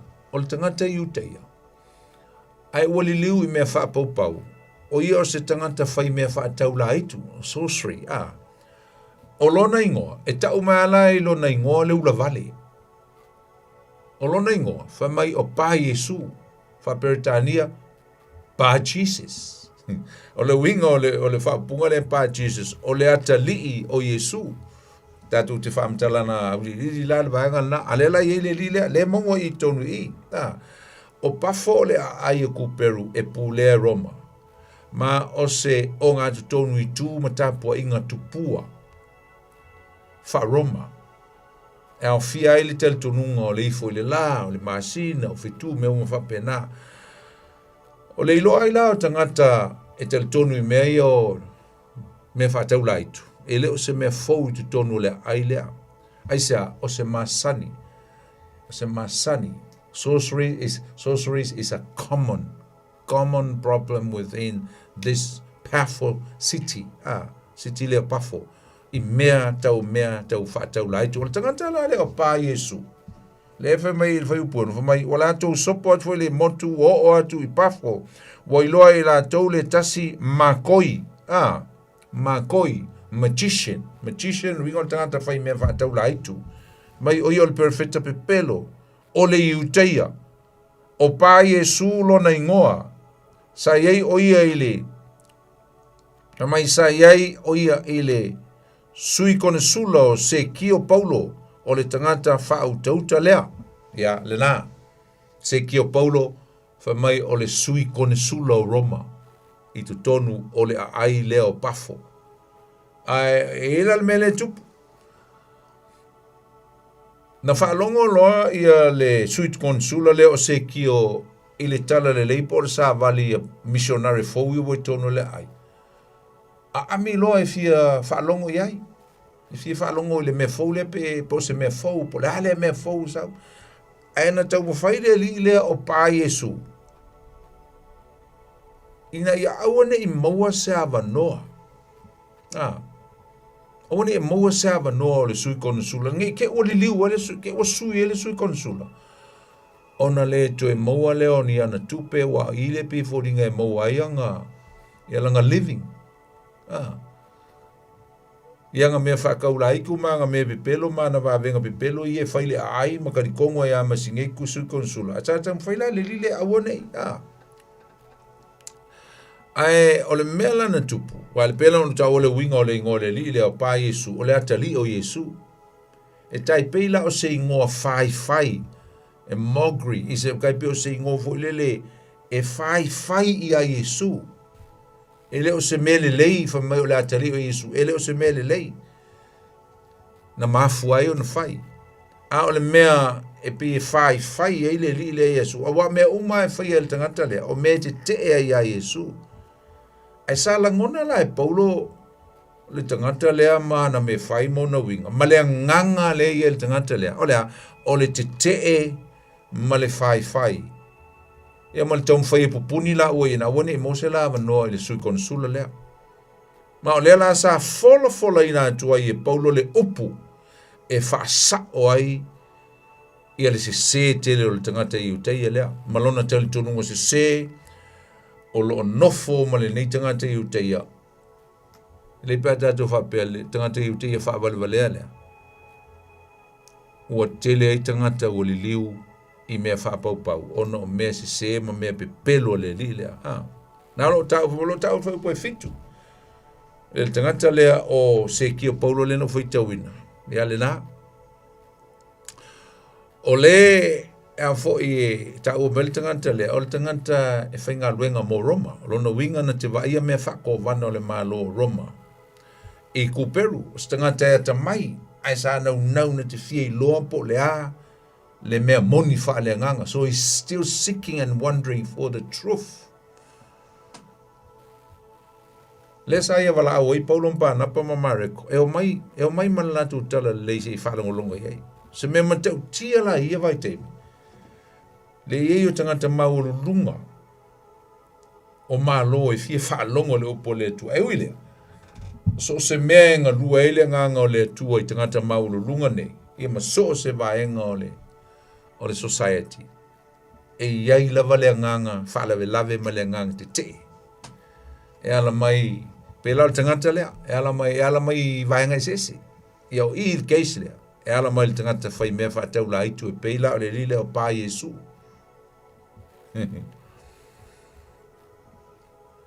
O le singo o le lile o pā Yesu ngai sawa I ngā le tala, o e lima. Sa te e le sa vali a missionare nei.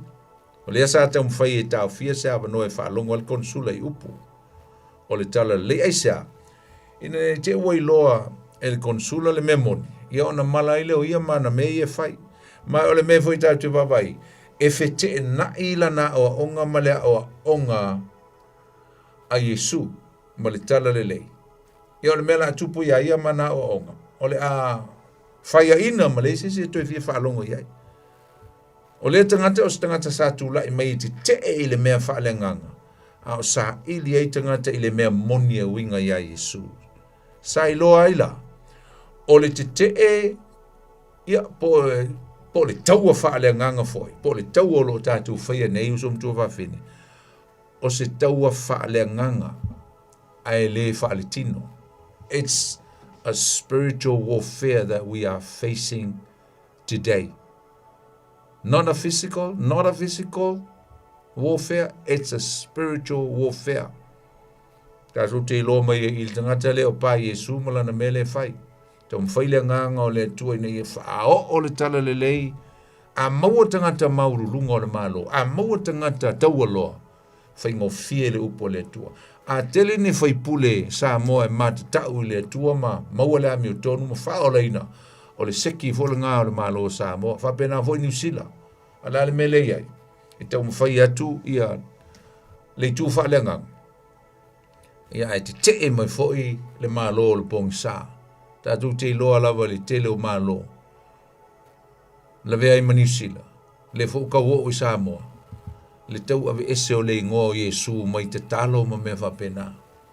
That's the spiritual realm, spiritual warfare. Tau whaile nganga le anga e taha fiofi mea le lei ei tangata anu, le lei ei tai ma le lei ei malo. Pe a whai e wha le nganga, pe a whai e wha longo tangata uma le te inga le nganga le tua. Ai mai se ale upu ma le tala leile fio atu, Pauloma, pa napa, ma Ioane ma moli atu nei tai. Ai wha le lave tangata whai mea wha tau la itu ia. Sa wha atumuina lau li e le nganga pa i o le tua, le au missionare. Mai se lava Paulo. Lea sa wha feto ai sa oi lava e Paulo le tangata lea. O pa Yesu. Wha iloa atu e Paulo o ia o se tangata pe pelo o ia fo o se fili o le mea monia le atua. A le wha iloa mai ei. Mai au e lima, wha ipu e wala. Le makoi, the magician. Mai ua te e mai o ia ia te ila ua. Wa fia wha li liu ese atu e ia i le sui kone sula i le wha tua. A o Saulo. O Paulo fo i lea. Ua tumu le nganga pa ia. Ua pola toa ia te ia. Whalongo ia i le confronting ai Paulo lau kama lea. O na whape atu leo ia te ia. O oe na ua tumu i le pepelo uma. Ma le ula vale uma. O le atalii oe o te Apollo. O le ino i le ami o tonu uma. Uma lava. E te le se iso ia ea lo wha pi o ia la tonu o le li. Wha auta nei. O le ao o ia te oe, le ao le li. E tau aso oe, e te leva ai, i le la se ia, iai se aso. O na pa uro lea o ia te ia o le popongi, ma le pouliuli, o na whea lua i lea o ia, ma sa ili ni tangata e tai ia te ia. Wai loa fo i le sui konsula le mea ua whaia, le wawenga bo le mea utupu, o na tali tonu lea o ia, ua matua a ofo, e le mata upu a le ali. E nā, nisi mea tāwale i te o misi atu atea, o i, me teimi mua lea o lea ua sui wale whai ngoinga mai e ia saulole, i al tātou tama, a ua Paulo. Whai upulena o whai teuna, whamai, o Paulo foi lea, nga saulo mai a, au i lea pi fōringa mai.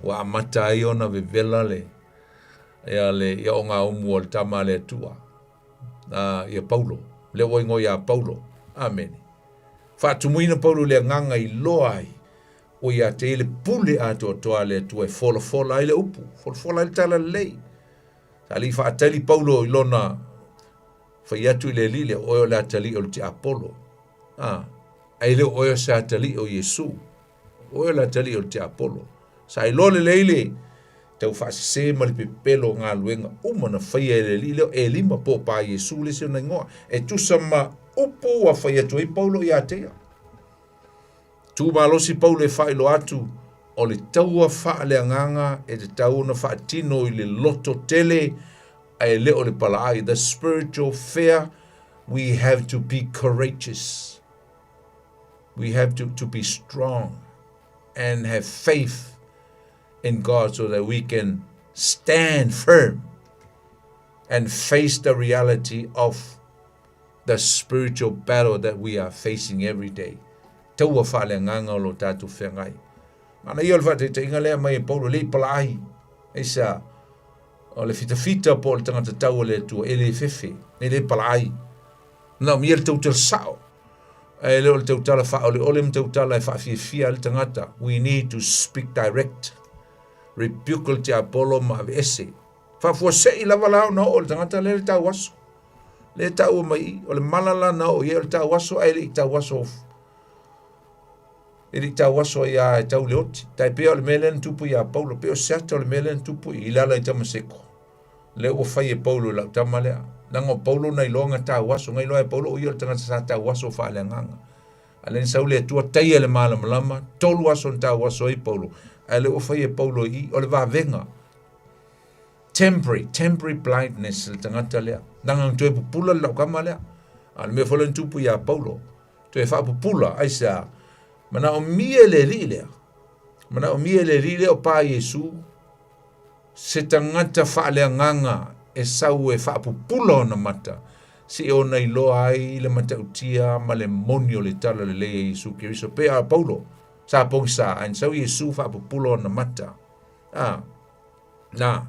Usam tō wawhini. Te tala atu le tātou leina. Nanga leua. Alu alem tā upu ia ua. Vai atu leua. E so finangalo. Wala o mai. E so finangalo le tātou mta upu tolu fitu ta silima i matolu. Le whaapunga na iai il whai upu leno fitu. Mai ua ilunga ia tu oele a aole li. Upu ia polunga rebuke ala kamalea. Ua ilunga ia tu oele a aole li. Inuinga o se whaapunga o le whaamasnonga. A curse. The judgment of God is upon you of what you're doing because of what you're doing. O no lau mea leanga ma lau mea se sena o leanga i tangata. Ta alofa le tātou lau momua, ta alofa, fia maia. Ta alofa. Ia, o ile sa unoa? Ta alofa tali, ia, ma lo lama, so fo maua. E kalongolongo kua ele au pasoa e ma ele kisi e pasoa ele. Oje e seli kau hoi ya Pima mau atu oe tali e wha tau whala tala ta el telefoni ma paleo tele mai wha mo. Ole ma ele au ngale ole pasoa le vele ole kau kule wo o ia aposkolo ia. Ole ma nosi ole fatu wo o ia. Porque se eu tinha que postar de pedir de su leo ele tinha isso lá no falou isso o de lá sapa falou isso como a ele se eu tinha ele está fiscal e lá e aí eu ao só e a escola lá tem foi lá ele é só uma ele tá por aí mas mo papa ia la mo a como me foi na le no ia que oi que não me que a macana lá no ministry e aí tá calmo mas tá mania aí ia no tengah sai lá na luz só na dela se tem lá ele sai na ele calmo se ele na malanga ele para ficar unido e não vai cair ele assim não sabe ele coitado e como a hora e que lo ele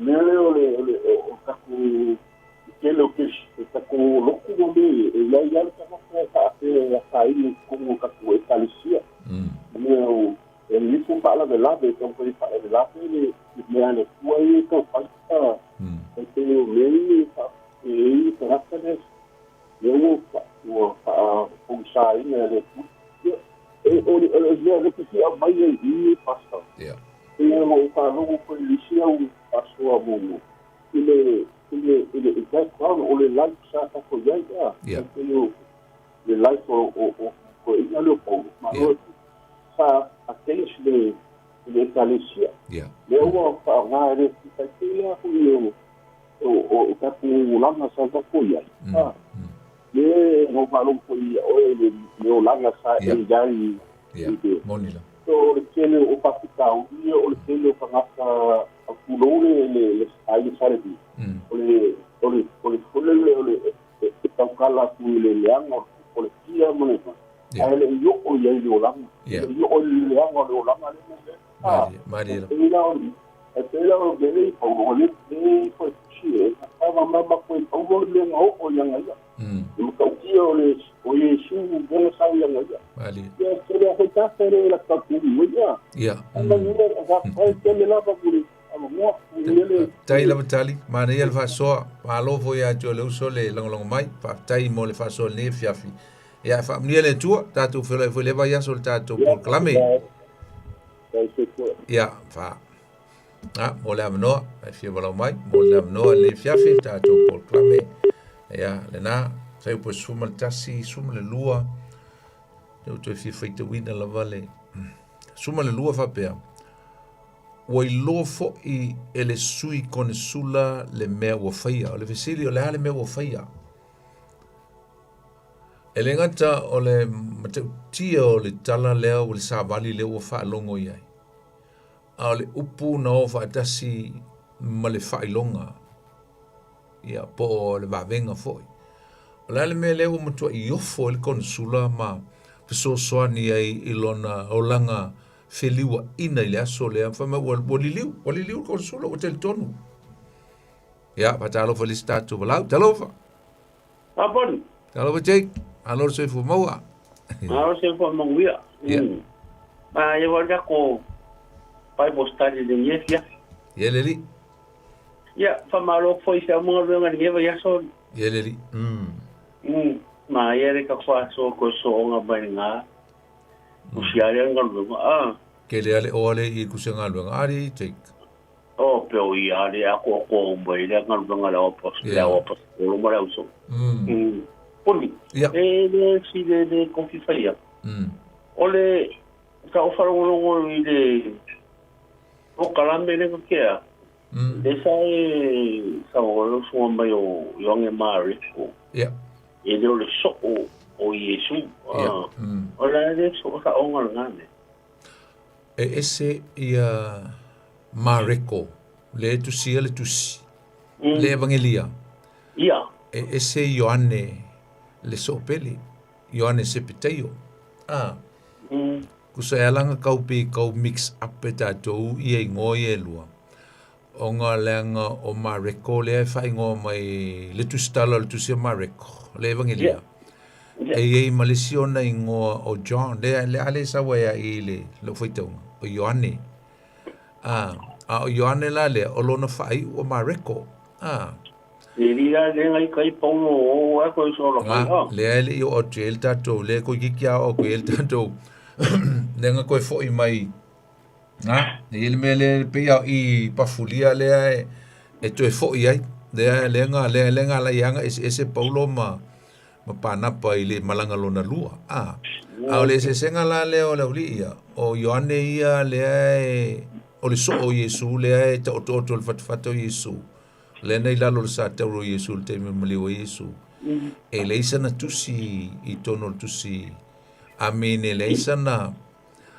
sorry e le sana tusi sorry te fa sa o tua o Ioane le na o lea na ia tusia ia le tusia le evangelia o sa o na ia matusi fo I tolu a Ioane mulmuli o sa o na ai le o le lina le a Ioane la le mareko le ona le mareko te o fa sa o na fo io le o la fsidi do inga e le tusia Ioane le so Yesu a le evangelia matusi la iti fo I tolu nei tuoi le mo me epistolo nga sao ele fa ka ko kalambe sa ko fa no ka ko kalambe last week okay le o ber vai asunge ka ko pai postali nei ya polarizo unha mai de ma ya lo ko fa mal banga ma le mo ko nga kai pun paftai la bala mai mai na itornaki seki o ale sa ka ke kaska polo iroi eso lo facele a tu lo fa fácil for Jake ele Ala mai mo tato no, pa e se fia walau mai, te tasi asta tu walau, ya le ai ya. Ole taua la ole a fo msalo le ya, le siri me ne ia le sunga ya Jake. Ai sa ole leila ba. Awa vai ne le foi po sumal tolu, te lo la tato fa o wi el vasfo, fa o in el vasfo. Fa mai o tu va atu Paulo malana au malanga I pafo. Doinga o ese mai pafo lena I ele melen famtala nei ili tangata fa tau laito o pafo nganga tu poe. Fa mai o malanga ese atu mai pafo ua o ila tau I pereka I pafulia ua tu ua foi ila ua e Ioane ua toe foi o ia I Jerusalema. Au te lola. Ia, ole a tau whai na ia au ili uma ia le tūlanga ngai ai ia le wale mentupu. Na toi fo ile lilea, e le ilo ele o ta ua mai po le asa mafuanga, ia masalo po ni fese sea inga, ia po ua palai, ia Ioane Mareko, I tele o whawhita au li lungo le ala, ma meo lo vai e le whaingo fie le ngā luenga wha missionare, wha fose ia, ona toi foi. Toe foi la, ele toe foi la ai ngolonta ma I Kuperu, ai foi sao lava I Jerusalema, ele meolo iai ia le ai ngolontina, ia po ina foi sa wai. Msalo la tatu te o atu le mta au po se fulu male lima, te amale mai aso le la sa ni a ona tua, pe a o le mta au po su lima o le tatu tu singalwe, o le tatu wava iela ielea, ele whawhita au li na tupu ai, I le vao Paulo mapanapa. Ia o iesina fese inga. I le tau puleina o le lato, o le la malanga lona lua. Malanga fa missionary. O le la koe sauni koe launch lesi malanga fa missionary. Ai la le tūlanga ngai na mana panapa e toe ave Ioane Mareko. Le lilea. I le la malanga lona lua. E fatu Paulo. E ai. A whaianga e feile le memo mua. Ia. Ni se mela to e alua I fale belawe o I fala tatu te loa le to ina leo Paulo ele o stangata e makarani ele o stangata e fa fia tangata niana fai unga boni me tu sa po le ale ita po le ale tinga al tangata te utala pele mela e mele tu e luloto. That's another sign of a good leader.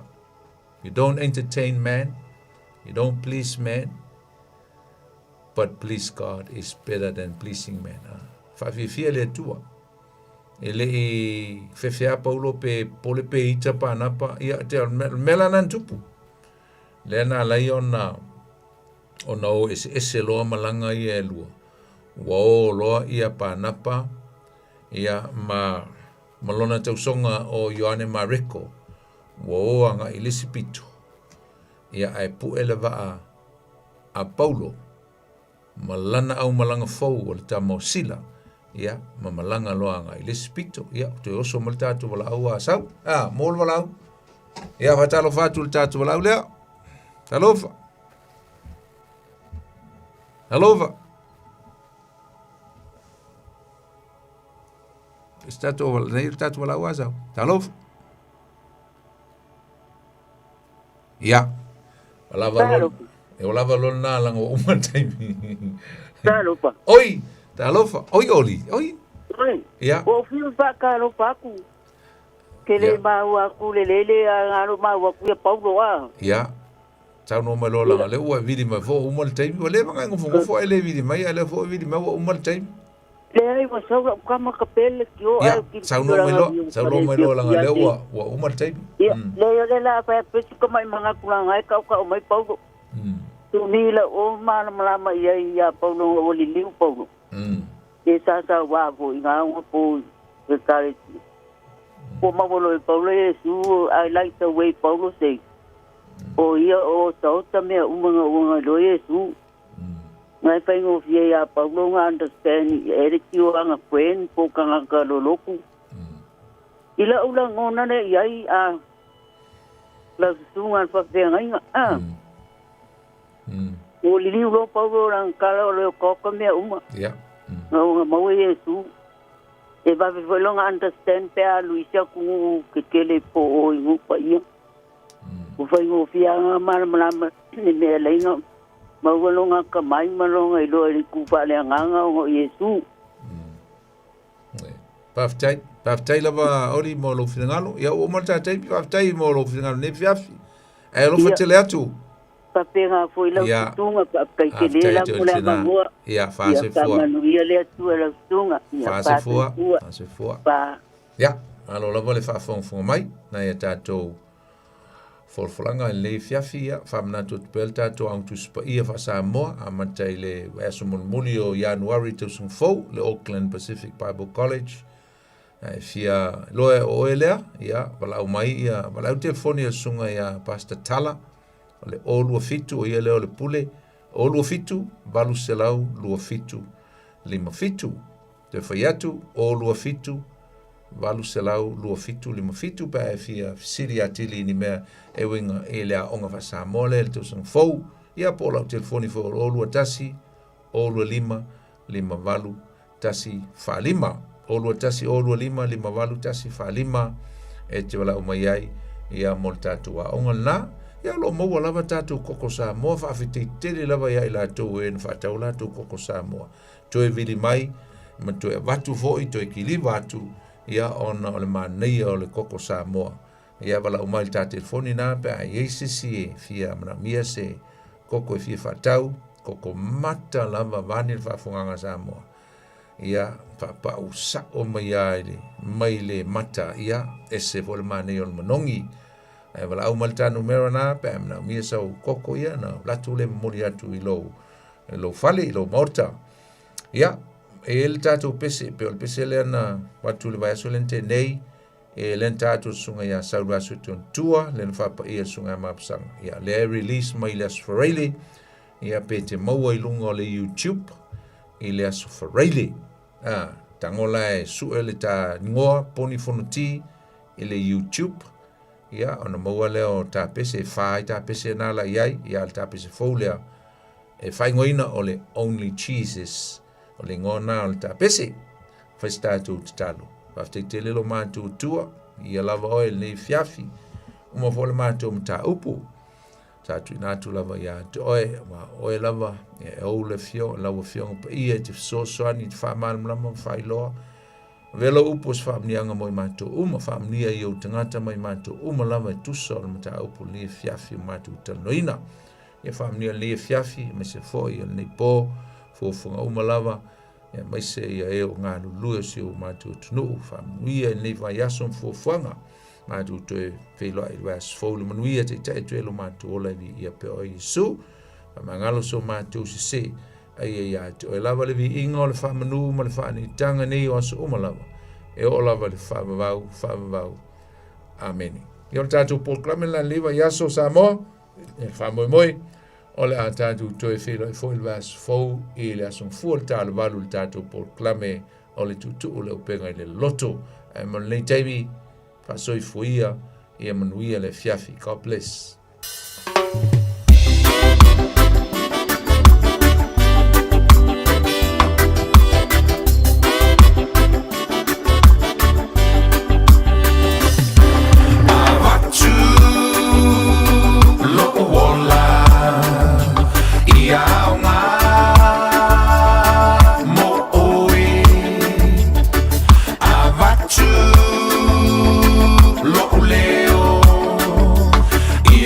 Ia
ia via ai o Yesu ke riso abatu mala o malosi e fai ai lo fina nalo abatu o bea una e fai le mo oe. Yes, give it all, give it all. I give you my life to use for you. I give you my voice to praise you. You my Lord Jesus. I give you my strength to do your will, oh my Lord. I give you everything committed to you.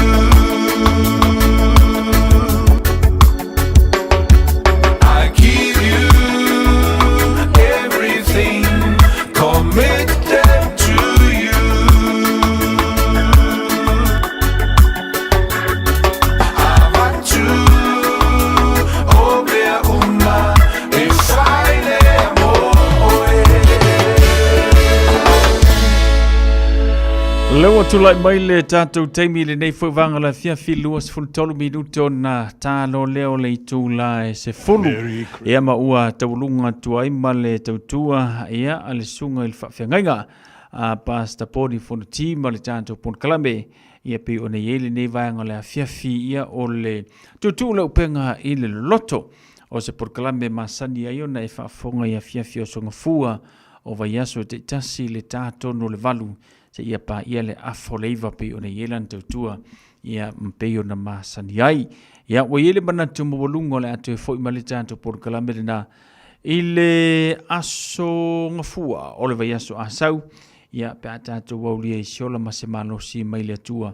Ia matulanga pe o nei ia le tātou por kalame. Te ofalo fantu le tātou tautua le ngata folo le tātou por kalame. Selina sio si fatalo fantu lungo le tātou YouTube. Le ngata fole Amelia Mikaele, fatalo fatu Peter Eneliko, Loretta Robertson na tuli tufunga. Ia mailanto umalava pe o mamali tātou por kalame ile nei fo ia fiafi.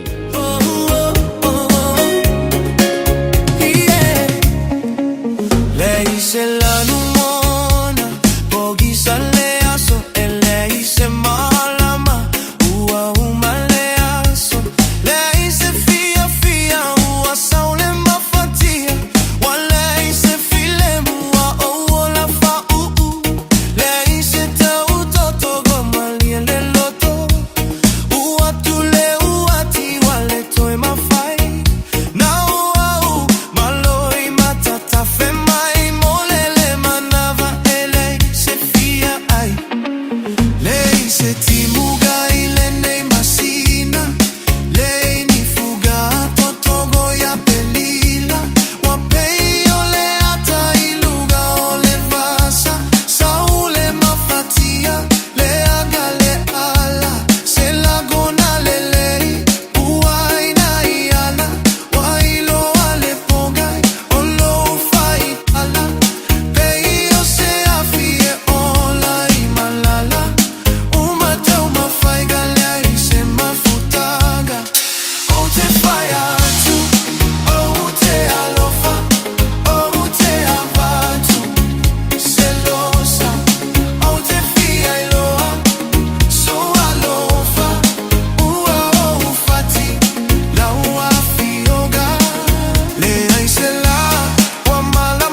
whafailo motu te paila tua sibio polu peo te ilo atu e lo una au ne au le dono e o le la au e sua mari e o le suka mai silie o te kua nei a pia i tatanu o le whanai mai Stay my darling toka oi Tini leo tia le hanoi Le ngalo na wami o papio loto Te manatu ala umasan Te lehi le pamata ni tani e toka oi Te ola pele totasi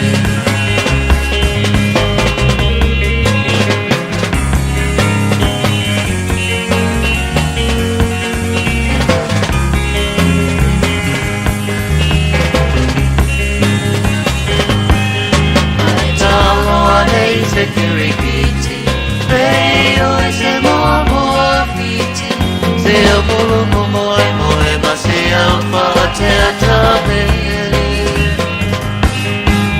Ae si mai se mose, Peo se mobilito si mano vai, Peo ne guayao se telefone, say my darling toka Tini leo tia le nanoe Le ngalo na wami a papio loto Te manatu ala umasane Te lehi le pamata hita kito pae Te ola pele totase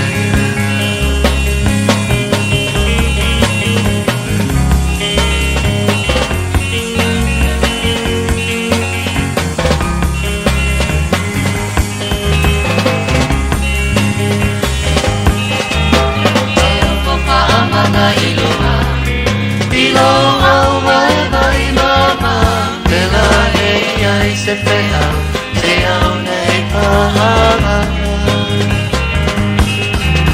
Abatui alau mea ai Masei e malolo ai Papa koe kodua Ai soia e te petalai Say my darling toka oi Tini leo tia le nanoi Le ngalo nawa Papio lote Te manatu ala umasane Te lehi le pamata hitaki e toka oi Te ala upele totase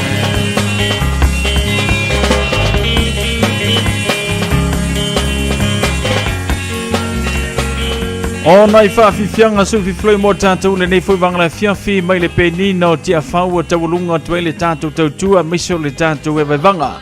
O le nei fwy a fiafi lo nā songa fua ia matulanga pe o nei le tātou pon klame.